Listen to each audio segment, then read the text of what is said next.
This playlist is focused on dynamic outcomes, and we're actually picking up on the Accelerate Impact with Outcome Management trail.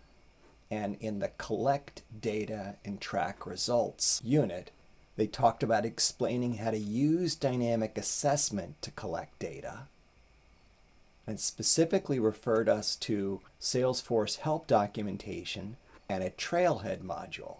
And the trailhead, you can see from the lower line, is about public sector solutions. There's more comment here.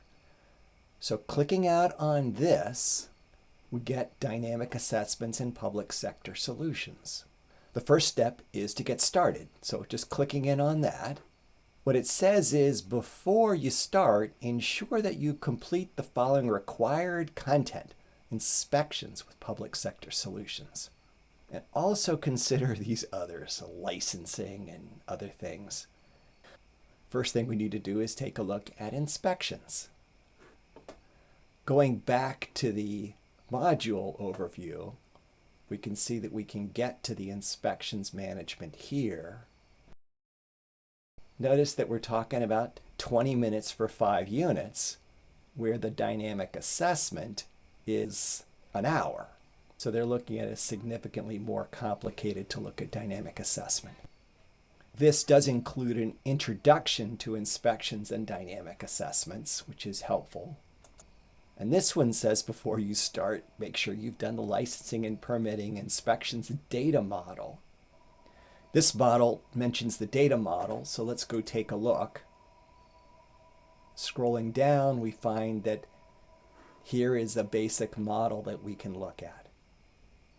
Now we've got standard objects, count and contact, and then we have public sector objects, and then we have a junction object, inspection assessment. In this playlist, what I'll do is I'll work you through the sequence of how this actually works. And you'll see that this is a relatively simplistic view, because you'll see there are child objects to the assessment indicator definition that don't show up here. So this is a higher level view, but we'll work through it.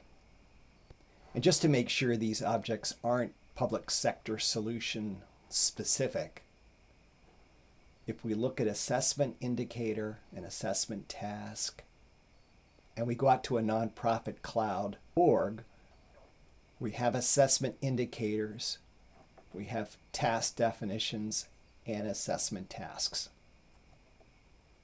And you'll see these are core to the process. Visit is another key aspect of this model. And looking at nonprofit cloud, we do have access to visits and visitors. And the last one I looked at was tasks. And what you'll see is that we do have assessment tasks and omni-assessment tasks, generic tasks and assessment task definitions. Because we have access to all these objects, that makes this module, the inspections with public sector solutions, relevant because it seems like we can build this within the nonprofit cloud. And it's also a precursor then to learning more about dynamic assessments, because you'll see some of these same things. Notice action plans show up on both of these. So we'll learn about how those templates work. So let's dive into this module.